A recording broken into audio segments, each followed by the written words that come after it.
リップシンク機能で VTuber モデルの口の動きにこだわろう。VTuber モデルにリップシンク機能を使えるようにしてあげようという講座ですね。助手が発するあいうえおの母音を聞き取って、それに合わせた口の形をしてくれるようになってます。声を発していないときはいつも通りトラッキングでも動かせるようになっているっていうことですね。これを両立させているっていうのも今回のモデルの特徴かなと思います。歌ってみたとかね、口の動きが大事な活動をするようなモデルとしてもおすすめですね。トラッキングする側が結構頑張って口をハキハキ動かさないとなかなかはっきり口が動いてくれないっていうこともあるかなと思います。なのでそういった場合とかも音声リップシンクを使うことで解決できます。普通の VTuber モデルの口のモデリングがまずしてあります。これに追加してリップシンク用のパラメータが作ってあります。なのですでに出来上がっている VTuber モデルにも加える形でこれを実装することもできますね。リップシンクの仕組みで、リップシンクは音声、声の音を元にライブ 2D モデルがそれに合わせた口パクをしてくれる機能です。リップシンクにはこの Cubism エディター側で使えるリップシンクとソフト側で使えるリップシンク機能の2つがあります。で、今回は VTuber モデルにリップシンクを使うので、トラッキングソフトで使えるリップシンク機能を使います。用意するパラメータっていうのがね、どういったものなのかっていうのを話していきたいと思いますね。この音量ですね。音量は名前の通り音が鳴ってるかどうかを検知して動くパラメータです。普段は音が鳴ってないときは音量が0ですね。で、音が鳴ると1になるっていうパラメータです。なるほど。これが音が鳴ってないときは当然このあいうえは動かないです。音が鳴っているときだけあーとかいいみたいな、こういう風に口が動くようになるっていうことですね。これまでだとリップシンクモデルならもうリップシンクだけっていう場合も多かったと思うんですよね。なんですけど、せっかく VTuber モデルなんで喋ってない時も口動いた方がいいかなっていうところですよね。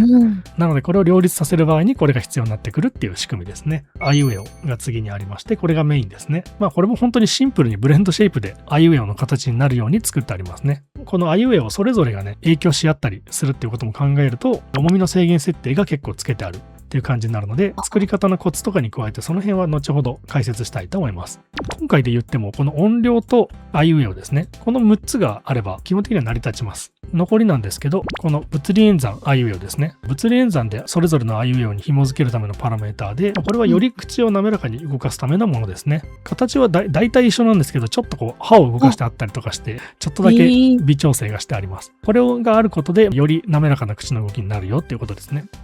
トラッキングソフト側の設定についてもお話ししていきたいと思います。で、VTube スタジオもにじまライブも同じなんですけど、まずこの使う人の音声をトラッキングソフトで読み込んで、どの音があで、どの音がいなのか、使う人の声を読み取る専用にチューニングする設定ができます。なので最初にまずこれをやるっていう感じになりますね。ダブルクリックすると出てくるこの設定からですね。一番左上の設定ですね。では次ににじまライブのことについてお話ししていきますね。はい。で、こちらでも同じようにまずは読み取りをチューニングします。この左のパラメータ設定ですね。パラメータの作り方ですね。実際にどうやって作るんだっていうところも、コツとか物理演算の設定方法とか含めてご紹介していこうと思います。音量からですね。このパラメータの作る理由からお話ししましょうかね。で、普段はトラッキングで、この口開閉とかこれが動いてるわけですね。例えば大きく開いた口。この状態の時にあって動く時に口が元に戻りきらないうちにこのあが動いちゃうとブレンドシェイプであいうえおを作っているので大きくなりすぎちゃうんですよね。このあいうえおをね全部ブレンドシェイプじゃない形で作ろうとするとそれはそれで今度掛け合わせがすごく多くなってちょっと作るのが大変なんですよ。なのでなるべくこのあいうえおはブレンドシェイプで作りたいなんですけど、この口開閉口変形とこれが同時には動かないようにしてほしいっていうことですよね。なのでこういう風に動いていって次にうの口ですね。おの口縦に開く丸い口ですね。これとの違いを出すために、ちょっとダイヤ型に開いてあげるのもポイントかなと思います。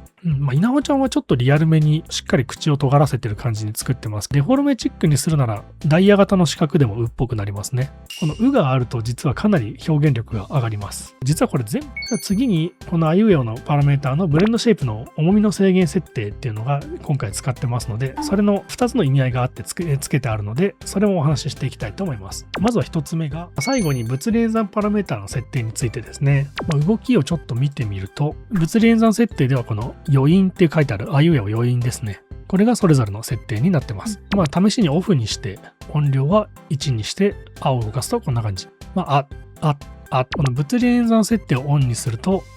舌とか口がピタッと止まるんじゃなくてじわっと開いてくれる。この物理演算が後から追加で動いてくれるって感じですね。こういう感じでトラッキングじゃなくて音声に反応させて動くので、これが全くないと結構淡白な動きになりがちなんですよね。リッチに見せたい場合とか、この「い」だと味気ないなっていう時には物理演算を作るとちょっとじわっと動いてくれるっていう感じですね。そしたら作り方についてお話ししていきましょう。